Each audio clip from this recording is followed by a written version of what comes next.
الصبح بدا من طلعته.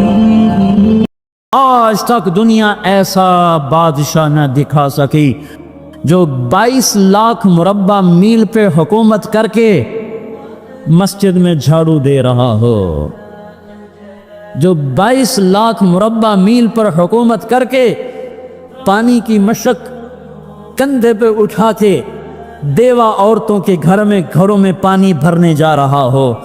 امیر المومنین کہاں جا رہے ہو؟ فلاں اماں کے گھڑے میں پانی بھرنے جا رہا ہوں، فلاں کے گھر میں پانی بھرنے جا رہا ہوں. 22 لاکھ مربع میل پہ حکومت کر کے دھرتی نے ایسا بادشاہ نہیں دیکھا جو اونٹ چراتا پھر رہا ہو.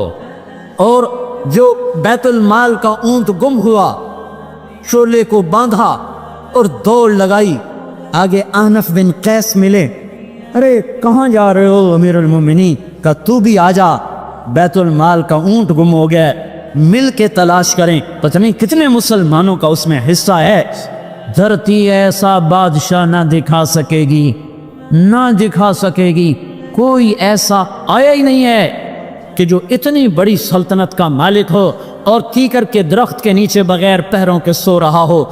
یہ ہمارے چھوٹے چھوٹے حکمران، ووٹوں کے ذریعے سے کرسیوں پر بیٹھنے والے، ان بے وقوفوں کے آگے بھی پیرے، پیچھے بھی پیرے، دائیں بھی پیرے، بائیں بھی پیرے، اوپر بھی پیرے، ان کی گاڑیاں بھی بلٹ پروف. یہ پھر بھی ڈرتے ڈرتے جا رہے کہ انہوں نے ظلم کیا. یہ اپنی ذات میں خوف زدہ ہو گئے. عمر نے اپنے نام کے ساتھ فاروق کا لقب آپ نے کہا عمر فرق بین الحق والباطل. عمر وہ عمر ہے جس نے حق اور باطل میں فرق کر کے دکھا دیا، اس لیے یہ فاروق ہے جس نے حق اور باطل میں فرق کر کے دکھایا. یہ فاروق ہے. حسن بصری فرمایا کرتے تھے اپنی محفلوں کو عمر کے ذکر سے سجاؤ.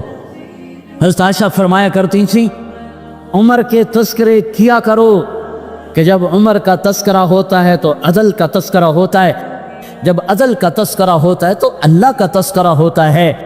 یہ ہم عائشہ رضی اللہ تعالیٰ عنہا فرمایا کرتی تھیں اتنے بڑی سلطنت پر حکومت کرنے کے بعد اللہ کی راہ میں جانے والے مجاہدین کے گھر گیا کھڑا ہوا ہے، دروازے پہ دستک دے رہا ہے، بیٹی کوئی بازار سے سودا لینا ہو تو مجھے بتاؤ، تیرے گھر والا تو اللہ کی راہ میں ہے، میں تمہارے گھر کا سودا لے آؤں؟ کیا چیز چاہیے؟ تم نے اپنے خامند کو خط لکھنا ہوگا، تم تو لکھنا نہیں جانتی، مجھے بتاؤ میں تیرے خامند کو تیری طرف سے خط لکھوں.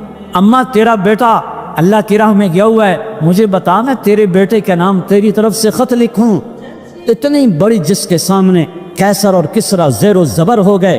کج کلا وہ زمین میں جا کے تہ خاک میں وہ سارے ہیرے لال جواہر، وہ زمین میں لوٹ پوٹ کرنے والا، کسریٰ کے تخت کو توڑنے والا اور روم کی طاقت کو توڑنے والا، آل ساسان کی طاقت کو توڑنے والا اور نوشیروان کے خزانے مدینے میں لانے والا اور خسرو پرویز کے خزانے مدینے میں لانے والا اور رومت الکبریٰ کے خزانے مدینے میں لانے والا خود اپنے کرتے میں 14 پیوند لے کے چل رہا ہے. 14 پیوند کے ساتھ کرتا ہے. مہینے میں 1 دن گوشت کھاتے تھے، وہ روٹی کھاتے تھے کہ عام آدمی حلق کے نیچے نہیں لے جا سکتا تھا. ہائے ہائے، سال کی ابتدا اس شخص کی شہادت سے ہوتی ہے جس کو اللہ نے وہ عزت دی. آپ نے کہا میرے 2 وزیر آسمان میں، 2 وزیر زمین میں. آسمان پہ جبریل اور میکائیل میرے وزیر ہیں، زمین پر ابو بکر اور عمر میرے وزیر ہیں. آپ فرمایا کرتے تھے ابو بکر اور عمر اگر کسی بات پہ جمع ہو جائیں تو میں ان کے مشورے کے خلاف کبھی نہ کروں گا. ابو بکر تیری مثال ابراہیم کی ہے، عمر تیری مثال نوح علیہ السلام کی ہے، ابو بکر تیری مثال عیسیٰ علیہ السلام کی ہے، عمر تیری مثال موسیٰ علیہ السلام کی ہے.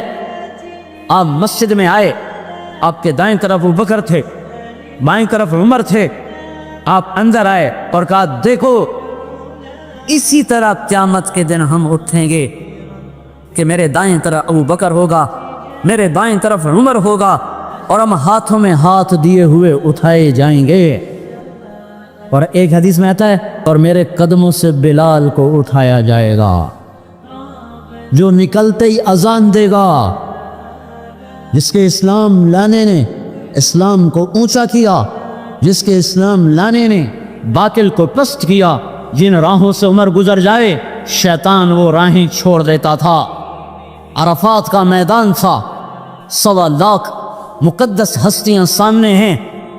میرے نبی نے فرمایا اس وقت میرا اللہ میرے سب صحابہ پہ فخر کر رہا ہے، اور عمر بن خطاب پہ خاص طور پہ فخر کر رہا ہے، خاص طور پہ فخر ہو رہا ہے۔ عمر بن خطاب پہ خاص طور پہ فخر ہو رہا ہے۔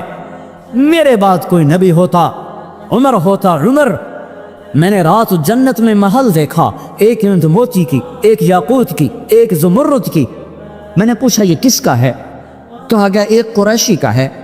میں کہا میں قریشی ہوں، اتنا خوبصورت محل ہے، میرا ہی ہوگا۔ جب جانے لگا تو فرشتے نے کہا یہ آپ کے غلام عمر بن خطاب کا ہے۔ وہ کیا مبارک لوگ ہیں کہ جنہیں نبی کے گھر میں قبر نصیب ہو، ایک طرف ایک ساتھی، ایک طرف دوسرا ساتھی، جن کو نبی کے دو پہلوؤں میں جگہ ملی ہو۔ وہ کیسی عظیم ہستیاں اتنی بڑی سلطنت کا مالک اور اتنے بڑے عدل کی نشانی بن کر مدینے میں مسجد میں بیٹھے رو رہے ہیں۔ امیر المومنین کیوں رو رہے ہو؟ کہا دجلہ کے کنارے کتا بھی پیاسا مر گیا تو پوچھ تو عمر کی ہوگی، فرات کے کنارے کتا بھی پیاسا مر گیا تو پوچھ تو عمر کی ہوگی۔ راتوں کو پہرے دیے جا رہے ہیں، راتوں کو خبرگیری کی جا رہی ہے۔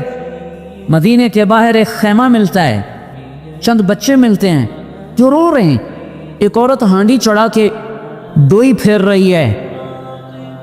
پوچھتے ہیں بہن یہ بچے کیوں رو رہے ہیں؟ کہ یہ بھوک سے رو۔ ہانڈی میں کیا ہے؟ پانی، کچھ بھی نہیں۔ کیوں چڑھایا ہوا ہے؟ بہلانے کے لیے، سو جائیں گے روتے روتے۔ میرا اور عمر کا اللہ کے ہاں فیصلہ ہوگا۔ تو عمر کی ہچکیاں بن گئیں کہ عمر کو بہن تیرے حال کی کیا خبر؟ کہ پھر ہمارا بادشاہ کیوں بنا ہے؟ اگر ہمارے حال کی خبر نہیں لیتا تو ہمارا خلیفہ کیوں بنا ہے؟ پر لگ گئے، بیت المال سے سامان نکالا، بوری بھری، سر پہ اٹھائی، کمر پہ اٹھائی۔ غلام اسلم نے کہا میں اٹھاؤں؟ کہ قیامت کے دن بھی میرا وزن تو اٹھائے گا۔ اسی طرح بھاگے ہوئے آئے، پنیر نکالا، آٹا نکالا، گھی نکالا، شہد نکالا، ڈال کر ہانڈی میں نیچے آگ، خود دھواں، گیری لکڑیوں میں پھونکے مار مار مار آگ جلائی، حلوہ تیار کیا، پھر پلیٹوں میں ڈال ڈال کے بچوں کو کھلایا۔ وہ عورت کہنے لگی کاش عمر کی بجائے تو خلیفہ ہوتا۔ تو یہ نہیں کہا کہ میں ہی عمر ہوں، میں ہی عمر ہوں۔ فرمایا جب کل تو امیر المومنین سے ملے گی تو مجھے بھی وہیں دیکھ لے گی، مجھے بھی وہیں پالے گی۔ پھر وہاں بیٹھ کے دیکھتے رہے، اٹھ کے چل دیے۔ بچے ہنسنے لگے، کھیلنے لگے، تو اپنے غلام سے فرمایا میں نے انہیں روتا دیکھا تھا، میرا جی چاہا میں نے ہنستا بھی دیکھوں۔ 22 لاکھ مربع میل پہ اسلام پھیلا کر حکومت اس سے بھی بڑے علاقے میں لوگوں نے کی۔ چنگیز نے اس سے زیادہ فتوحات کی، محمود غزنوی نے اس سے زیادہ کی، سکندر تیمور نے اس سے زیادہ کی، پر فتوحات کر کے یوں خدمت کر رہا ہو، پانی بھر رہا ہو، اونٹ چرا رہا ہو، امامت کرا رہا ہو، 14 پیوند لگے کپڑوں کے ساتھ خلافت کے تخت پر بیٹھا ہوا ہو، یہ دھرتی میں پھر کوئی نہیں آئے گا۔ ہے نماز میں خنجر لگا، نماز پڑھاتے ہوئے 27 ذوالحج، 27، 28، 29 یکم کو انتقال ہوا۔ یکم محرم موت کے آثار گہرے نظر آئے۔ بیٹے کو بلایا کہ بیٹا جاؤ اما عائشہ سے پوچھ کے آؤ کہ عمر اپنے ساتھیوں کے ساتھ دفن ہونے کی اجازت چاہتا ہے۔ امیر المومنین کے لقب سے بات نہ کرنا، عمر کہنا، عمر اب میں امیر المومنین نہیں رہا۔ جب وہ پوچھنے گئے تو حضرت عائشہ رو رہی تھیں۔ انہوں نے عرض کی اماں جان میرا باپ اپنے ساتھیوں کا پڑوس چاہتا ہے۔ انہوں نے فرمایا یہ جگہ تو میں نے اپنے لیے رکھی تھی، لیکن اگر عمر چاہتے ہیں تو ان کو مجھ پر فضیلت ہے، میں ان کے لیے دستبردار ہوں۔ انہوں نے واپس آ کر خوشخبری سنائی، مبارک ہو اجازت مل گئی۔ کہ نہیں شاید میرے شرم میں اجازت دی ہو، جب مر جاؤں تو مجھے دوبارہ دروازے کے سامنے رکھ کر پھر جا کے پوچھنا، اس وقت اجازت ملے تو پھر لے جانا، ورنہ مجھے بقیع کی طرف لوٹا دینا۔ اتنے میں حضرت علی آئے، پریشان دیکھا، عمر کیوں موت سے ڈر گئے؟ کہ نہیں موت کے بعد کی گھاٹی سے ڈر رہا ہوں۔ کہ ڈرو نہیں، میرے ان کانوں نے سنا ہے اور اتنی دفعہ سنا ہے کہ میں گن نہیں سکتا کہ اللہ کے نبی فرمایا کرتے تھے ابو بکر اور عمر جنت کے بڑی عمر کے لوگوں کے سردار ہیں۔ آپ نے فرمایا تو اس بات کی گواہی دے گا؟ کہ میں بھی دوں گا، میرا بیٹا حسن بھی دے گا۔ امام حسن بھی ساتھ تھے۔ کہ میں بھی دوں گا، میرا بیٹا حسن بھی گواہی دے گا۔ پھر بھی ہے جو جنت کی بشارتیں لیے ہوئے ہیں، 10 مبشرہ، ابو بکر جنتی، عمر جنتی، عثمان جنتی، علی جنتی، طلحہ جنتی، زبیر جنتی، ابو عبد الرحمن بن عوف جنتی، ابو عبیدہ بن جراح جنتی، سعید بن زید جنتی۔ آپ نے نام لے کر گنے، نام لے کر گن کر کہا سنو ابو بکر جنتی ہے، عمر جنتی ہے، عثمان جنتی ہے، علی جنتی ہے، طلحہ جنتی ہے، زبیر جنتی ہے، سعد بن ابی وقاص جنتی ہے، عبد الرحمن بن عوف جنتی ہے، ابو عبیدہ بن جراح جنتی ہے، سعید بن زید جنتی ہے۔ میں ان سے راضی ہوں، لوگوں ان کا حق پہچانو، میں ان سے راضی ہوں، میں ان سے راضی ہوں۔ کہ آپ نے فرمایا اگر تم نے ان کے بارے میں کسی ایک کے بارے میں بھی دل میں بغض لے کر مر گئے، اور تم نے اتنی بندگی کی تھی کہ سوکھ کے کانٹا ہو گئے تھے، روزے اتنے رکھے تھے کہ پیٹ کمر کو لگ گیا تھا، سجدے اتنے کیے تھے کہ تمہارے ماتھے اور گھٹنوں پر پتھروں جیسے نشان پڑ گئے تھے، اتنا کچھ کر کے ان 10 میں سے کسی ایک کا بغض لے کر اگر تم مر گئے تو اللہ تمہیں منہ کے بل جہنم میں گرا دے گا۔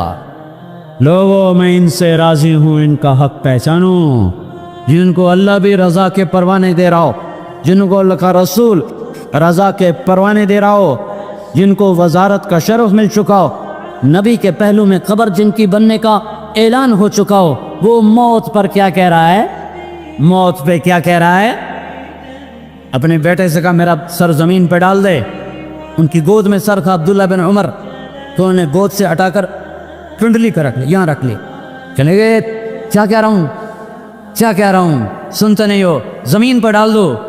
تو انہیں زمین پر ڈالا تو اپنے چہرے کو مٹی میں رکھ دیا اور ایسے ملنے لگے اور کہنے لگے اے میرے رب اگر تو نے عمر کو معاف نہ کیا تو عمر ہلاک ہو جائے۔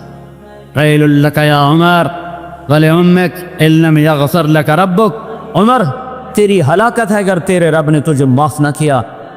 یہ کہتے جان دے دی۔ 22 لاکھ مربع میل میں اسلام کو زندہ کرنے والا، این حالت نماز میں زخم کھا کے گرنے والا،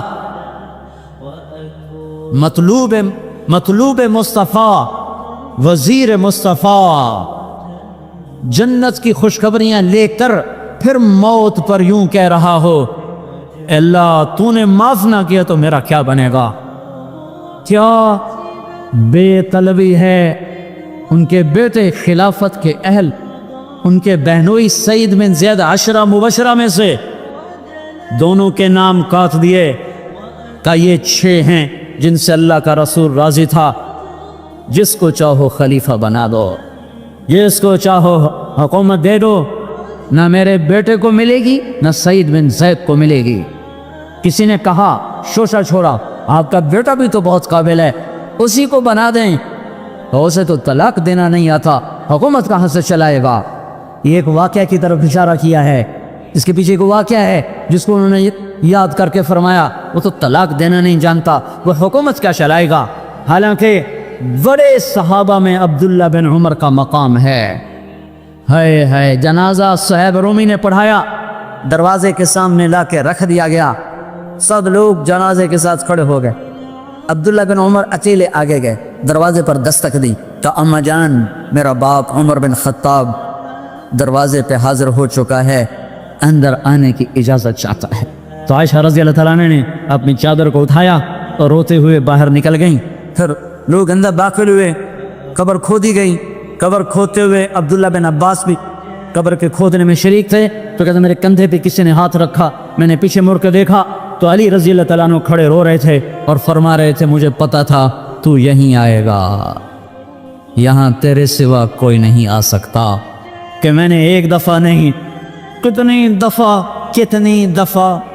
دفعہ میں نے اللہ کے نبی سے یہ بات کا تکرار سنا، میں ابو بکر اور عمر، اس کا اتنا تکرار سنا ہے میں نے کہ مجھے یقین تھا یہیں آئے گا، تو اور کہیں نہیں جا سکتا۔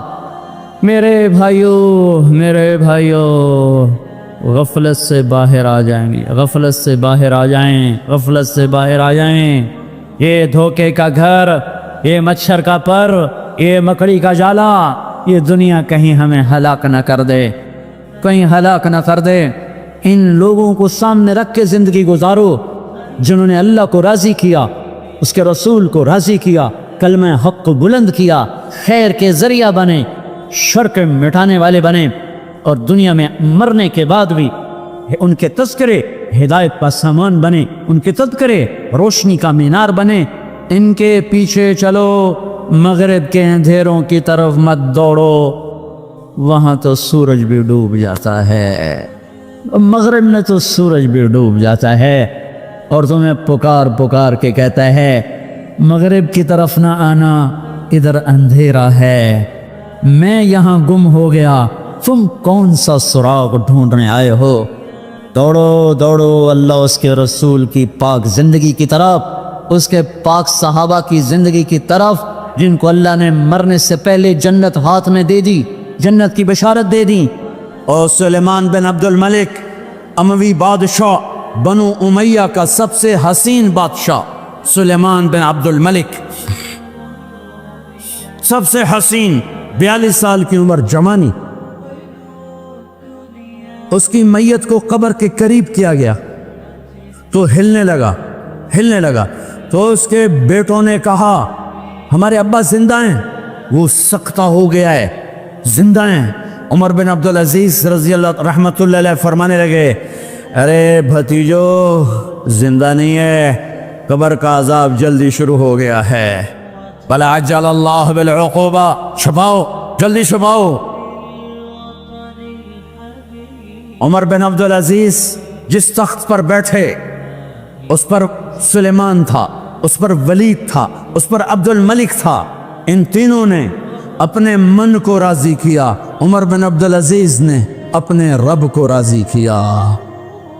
جب عمر بن عبدالعزیز کا وقت آیا مرنے کا تو انہوں نے بلایا رجا بن حیوہ سے، فرمایا کہ میں نے عبد الملک بن مروان، چاچا بھی تھے سسر بھی تھے، ان کی بیٹی فاطمہ سے شادی ہوئی تھی، میں نے اس کو قبر میں اتارا، کفن کی گرہ کھول کے دیکھا تو اس کا چہرہ قبلے سے ہٹ چکا تھا، رنگ کالا سیاہ پڑ چکا تھا۔ عبد الملک بن مروان گورا چٹا تھا، یہ جگہ سرخ تھا، کالا۔ پھر میں نے ولید کو قبر میں اتارا، اس کا بیٹا 10 سال حکومت کی، اس نے 21 سال حکومت کی، اس نے 10 سال کی، ولید بن عبد الملک۔ میں نے اس کے کفن کی گرہ کو کھول کے دیکھا تو اس کا رنگ سیاہ ہو چکا تھا اور قبلہ کی طرف سے چہرہ پھر چکا تھا۔ پھر اس سلیمان کا واقعہ تو ابھی سنایا، پھر اس سلیمان کو قبر میں اتارا اور اس کے کفن کی گرہ کو کھول کے دیکھا تو اس کا چہرہ قبلے سے ہٹ چکا تھا۔ اب میں جا رہا ہوں، مجھے دیکھنا۔ پہلے تینوں نے حکومت کی پوجا کی اور عمر بن عبدالعزیز نے اپنے اللہ کی پوجا کی۔ انہوں نے ایک بڑا عجیب خطبہ دیا جب خلیفہ بنے، اے لوگو بچپن میں شعر و شاعری کا شوق تھا تو میں شاعر بنا، تھوڑا سا اٹھان ہوئی تو علم کا شوق لگا، میں نے علم حاصل کیا، جوان ہوا تو فاطمہ بنت عبد الملک سے عشق ہوا، میں نے اس سے شادی کی، اب اللہ نے مجھے حکومت دے دی ہے، اب تم دیکھو کہ میں اس سے اپنے اللہ کو راضی کروں گا۔ ہمارے حکمران تو ووٹ سے آتے ہیں اور چلے جاتے ہیں 4-5 سال کے بعد، ان کی وراثت میں حکومت آ رہی ہے اور 3 بر اعظم پر حکومت ہے، اور ایسا رعب و دبدبہ ہے بنو امیہ کا، کوئی ان کے سامنے سر نہیں اٹھا سکتا، اور یہ بندہ 2 سال 2 مہینے 3 بر اعظم میں زکوٰۃ لینے والا کوئی نہ بچا، 3 بر اعظم میں سوال کرنے والا کوئی نہ بچا، 3 بر اعظم میں ظالم کوئی نہ بچا، 3 بر اعظم میں مظلوم کوئی نہ بچا، لیکن خود کیسا رہا؟ گھر آئے، فاطمہ بڑے اچھے دن گزرے ہیں، اب امتحان ہے، میں تیرا حق نہیں ادا کر سکوں گا، طلاق لینی ہے میں حاضر ہوں، ساتھ دینا ہے تو میرے اپنے حق معاف کرو، اپنے حق معاف کرو۔ فاطمہ جیسی عورت انسانی تاریخ میں کوئی نہیں آئی، سیاسی لحاظ سے، سیاسی، دادا مروان بادشاہ، باپ عبد الملک بادشاہ، بھائی ولید بادشاہ، دوسرا بھائی سلیمان بادشاہ، تیسرا بھائی ہشام بادشاہ، چوتھا بھائی یزید بادشاہ، اور اپنا خامن بادشاہ، 7 نسبتوں سے یہ عورت شہزادی ہے۔ کائنات انسانی تاریخ میں اتنی بڑی عورت کوئی نہیں آئی، سیاسی۔ فاطمہ کہنے لگی، عمر میں نے سکھ کے دن تیرے ساتھ گزارے ہیں، دکھ میں تجھے چھوڑ کے نہیں جاؤں گی، جاؤ میں نے اپنے سارے حق معاف کیے۔ پھر حضرت عمر بن عبدالعزیز کی راتیں اور دن کیسے گزرے؟ فاطمہ بنت عبد الملک فرماتی ہیں 2 سال 2 مہینے میں وہ میرے بستر پر میرے ساتھ نہیں لیٹے، انہیں غسل کی ضرورت نہیں پیش آئی، مصلے پہ بیٹھتے اور روتے وہیں سو جاتے اور روتے وہیں سے اٹھتے، پر 3 بر اعظم میں ظالم کوئی نہ بچا، مظلوم کوئی نہ بچا، زکوٰۃ لینے والا کوئی نہ بچا، بھکاری بھیک مانگنے والا کوئی نہ بچا، 3 بر اعظم کو ایسے صاف کر دیا۔ یہ فیصلہ آباد بھی ان کی حکومت میں شامل تھا، چونکہ ملتان وہ بمبئی تک اور ملتان دیپال پور تک، یہ سارا علاقہ ملتان میں آتا ہے، اور محمد بن قاسم نے ملتان فتح کیا ولید کے زمانے میں۔ اپنی حکومت کو اللہ کی رضا کے لیے استعمال کیا، کیسے استعمال کیا؟ سارے مال فاطمہ کا سارا زیور بیت المال میں ڈال دیا، تنخواہ پہ آ گئے، عید کا موقع آیا، بچوں نے ماں سے کہا، 12 بچے تھے، بچیاں 12 بچیاں، ہمیں کپڑے لے کر دو، عید آ رہی ہے، ہر آدمی اپنے بچوں کے لیے کپڑے لے رہا ہے، ہمارے بچے بھی کہہ رہے ہیں کپڑے لیں، جاؤ بھائی لو۔ فاطمہ کے پاس عمر 3 بر اعظم کے بادشاہ کے بچے آ رہے ہیں، ماں جی عید آ رہی، کپڑے تو لے دیں، ابا سے کہیں کہ ابا سے بات کرتے ہوں۔ ابا تشریف لائے، خزانے لبالب بھرے ہوئے ہیں گندم کے ڈھیر کی طرح، کہ امیر المومنین بچے کپڑے مانگ رہے ہیں۔ فاطمہ میرے پاس تو پیسے نہیں، میں کہاں سے کپڑے لے کر دوں، میرے پاس تو پیسے کوئی۔ حضرت فاطمہ نے کہا پھر بچوں کا کیا کروں؟ کبھی مجھے بھی نہیں پتا کیا کروں۔ اس کے پہلے 3 حکمرانوں نے لوٹ مار کے بازار گرم کیے، ظلم و ستم کے پہاڑ توڑے، اور آج اسی خزانے پہ ایک شخص بیٹھا ہے جو اللہ کو راضی کرنے کے جھنڈے گاڑ رہا ہے۔ تو فاطمہ نے کہا آپ ایسا کریں، اگلے مہینے کی تنخواہ ایڈوانس لے لیں، اس سے میں اپنے بچوں کو کپڑے لے دیتی ہوں، اور گھر کا خرچہ میں مزدوری کر کے گھر کی روٹی چلا لوں گی۔ ارے اپنی تاریخ پڑھو، صرف ڈرامے نہ دیکھتے رہ جاؤ، صرف گانے نہ سنتے رہ جاؤ، اور بھی دکھ ہیں زمانے میں محبت کے سوا، راحتیں اور بھی ہیں وصل کی راحت کے سوا۔ انہوں نے اپنے بلایا وزیر خزانہ مزاحم، اپنے غلام، ہاں بھائی مزاحم ہمیں بچوں کے کپڑے چاہیے، تو اگلے مہینے کی تنخواہ ایڈوانس مل جائے۔ وہ کہنے لگے امیر المومنین آپ مجھے لکھ کر دے دیں کہ آپ 1 مہینہ زندہ رہیں گے، میں آپ کو تنخواہ دے دیتا۔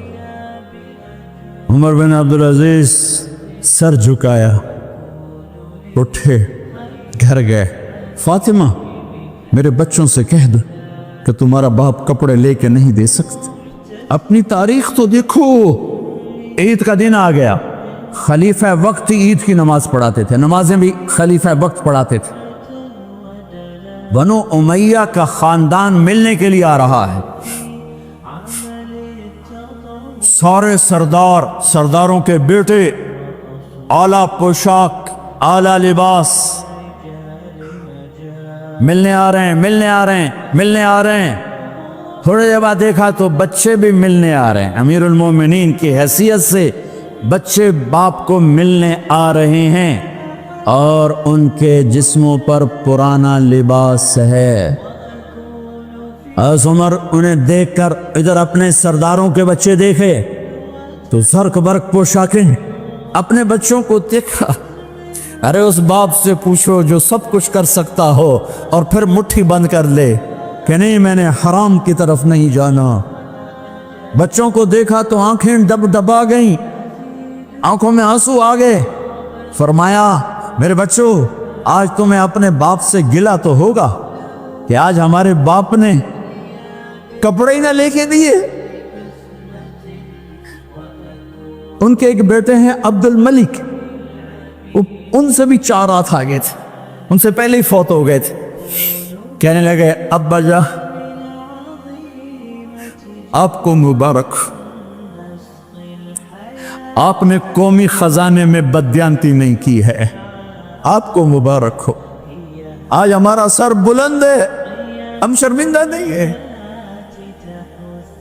شرمندہ نہیں ہے، انسانوں کو کپڑوں پہ نہیں تولا جاتا۔ آج کا میرا دیس کمالدار اتنا فقیر ہو گیا ہے، اتنا چھوٹا ہو گیا ہے کہ وہ اپنا تعارف کروانے کے لیے 50 لاکھ کی گھڑی لیتا ہے، 6 لاکھ کا جوتا لیتا ہے۔ آج کی بیگم اتنی چھوٹی ہو گئی ہے کہ اپنے قد کو پڑا کرنے کے لیے وہ 10 لاکھ کا ہینڈ بیگ لیتی ہے کہ دیکھو میرا بیگ 10 لاکھ کا ہے۔ ارے میری بہن، تو 10 ٹکے کی بھی نہیں رہی اگر تو نے بیگ سے اپنے آپ کو بڑا بنایا۔ او میرے دوست، تو 2 ٹکے کا نہیں ہے اگر تو 10 لاکھ کے جوتے اور 50 لاکھ کی گاڑی سے، 50 لاکھ کی گھڑی سے اگر تو بڑا بننا چاہتا ہے۔ ارے اس دھوکے سے نکلو۔ برینڈڈ کہاں جا رہے ہو؟ جب تم اپنی ذات میں بے قیمت ہو تو رب ذوالجلال کی قسم، تمہاری گھڑیاں، تمہاری بیگ، تمہاری گاڑیاں، تمہارے بنگلے ہیں تمہاری عزت کو بڑھا نہیں سکتے۔ ابا جان، آج ہمارا ساڑا ایتھے سر آ گیا، سانو آج ساڑی عید ہو گئی کہ ساڑے ابے آج خیانت نہیں کی تھی۔ آج ہم خوشی سے بلند ہیں کہ ہمارے باپ نے بددیانتی نہیں کی۔ گھر میں تشریف لائے، کہنے لگے فاطمہ کچھ پیسے ہیں، میرا انگور کھانے کو جی چاہتا۔ بس فاطمہ رونے لگی۔ فرمایا امیر المومنین خزانہ تو بھرا پڑا ہے، 1 درم کا بھی تیرا حق نہیں ہے کہ تو 1 درم لے کے انگور خرید لے۔ تو تھوڑا پٹھے، فاطمہ میں جہنم نہیں برداشت کر سکتا۔ او میرے بھائیو، جو دن رات سود میں پھنس چکے ہو، جو دن رات جوے شراب میں پھنس چکے ہو، کیسے اللہ کے سامنے سرخرو ہو کر کھڑے ہوگے؟ فاطمہ میں جہنم نہیں برداشت کر سکتا، نہیں۔ ایک رات گھر میں تشریف لائے، بچیاں، بیٹیاں، منہ پہ ہاتھ، کپڑا رکھا، دوپٹہ رکھا منہ پہ اور بات کریں۔ آپ نے پوچھا ارے کیا ہوا تمہیں، یہ منہ پہ کپڑا کیوں رکھتی ہو؟ تو خاموش ہو گئی، لیکن گھر کی خادمہ رو پڑی۔ کہا امیر المومنین، آج آپ کی بیٹیوں نے کچا پیاز توڑ کے اس سے روٹی کھائی، سالن کوئی، ارے مسری دی دال ہی کوئی نہیں ہے، پیاز، کچے پیاز نہ روٹی۔ آج تا ساڑا مزدور جڑا کوئی نہ کوئی چٹنی بنا بند ہے۔ 3 بر اعظم دے بعد شادیاں دھیاں، ہے کچے وصلانہ روٹی بیٹھیاں کھاندیاں اور میرے آج کا تاجر کہتا ہے جھوٹ نہ بولوں تو کاروبار کیسے، میرا افسر کہتا ہے رشوت نہ لوں تو گزارا کیسے کر۔ تو عمر بن عبدالعزیز پھس گئے، ہچکیوں کے ساتھ روئے کہ میری بچیوں میں تمہیں بڑے اچھے کھانے کھلا سکتا ہوں اور میں جہنم کی آگ برداشت نہیں کر سکتا۔ بھائیو، اس بندے نے اپنے آپ کو ذبح کر دی، اللہ کو راضی کرنے کے لیے ذبح کر دی، اپنی ذات کو، اپنے جذبات کو، اپنے احساسات کو۔ جب گورنر ہوتے تھے نا تو حضرت فاطمہ کی ایک باندی تھی، ان سے انہیں عشق ہو گیا تو اپنی بیگم سے کہتے یہ باندی مجھے گفٹ کر دو، وہ کہتے میں نہیں کرتی۔ جب یہ خلیفہ بنے کئی دفعہ ان سے کہتے مجھے ہدیہ کر دو، مجھے دے دو، وہ کہتے میں نہیں دیتی، میں نہیں دیتی۔ جب یہ خلیفہ بنی تو ان کی بیگم نے اس باندی کو نہلایا، خوبصورت زیورات سے سجایا، عالی شان میک اپ کیا اور اس کا ہاتھ پکڑ کے لائی، امیر المومنین یہ آپ کی خدمت میں گفٹ ہے۔ آئے ہائے ہائے، اس کو یوں دیکھا، فرمایا کہاں سے آئی تھی؟ کہا جی عبد الملک نے کوفے سے مجھے زبردستی اٹھوایا تھا، تو دو آدمی بلائے کہ جاؤ اسے اس کے مالک کے پاس واپس بھیج دو۔ وہ کہنے لگی این وجدک علی یا امیر المومنین، امیر المومنین آپ کا عشق کہاں گیا جو میرے ساتھ تھا؟ تو عمر کی آنکھیں بھر آئیں، کہا وہ پہلے سے بھی زیادہ ہے لیکن تمہیں اللہ کے لیے قربان کرتی، میں اپنے عشق کو اللہ کے لیے قربان کرتی۔ ہاں اب اللہ نے صلہ کیا دیا؟ جب انتقال ہوا ہونے لگا تو بلایا رجا کو، جو میں بات پہلے چھوڑ کے ادھر ان کی تھوڑی سیرت بتائی کہ رجا اب میں مرنے لگا ہوں، عبد الملک کالا ہو گیا تھا، ولید کالا ہو گیا تھا، سلیمان کالا ہو گیا تھا۔ یہ کیوں کالے ہوئے تھے؟ یہ بے نمازی نہیں تھے، بدکاری نہیں کرتے تھے، کسی کی طرف ان کی میلی آنکھ نہیں اٹھی کبھی، یہ ظالم تھے، ظالم ظالم، انسانوں کا خون پیا، مال میں خیانت کی، اس پر اللہ نے چہرے پھیر دیے ہیں۔ آج عمر بن عبدالعزیز جا رہا ہے، کہتے کو میں جا رہا ہوں، مجھے دیکھو میرے ساتھ کیا ہوتا ہے۔ ان کا انتقال ہوا، ان کی میت قبر کے کنارے رکھی گئی اور اب نیچے اتارنا ہے۔ سلیمان کی میت کو اتارنے لگے تو ہلنے لگا اور عذاب قبر پہلے شروع ہو گیا۔ عمر کی میت کو جب قبر کے قریب کیا گیا، ایسے ہوا کا جھونکا آیا، ایک پرچہ ایسے لہراتا ہوا، یوں آیا یوں آیا یوں آیا اور عمر کے سینے پر گر گیا۔ لوگ کٹھے ہو گئے، پرچے کو کھول کے دیکھا گیا تو اس پہ لکھا تھا بسم اللہ الرحمن الرحیم، براءۃ من اللہ لعمر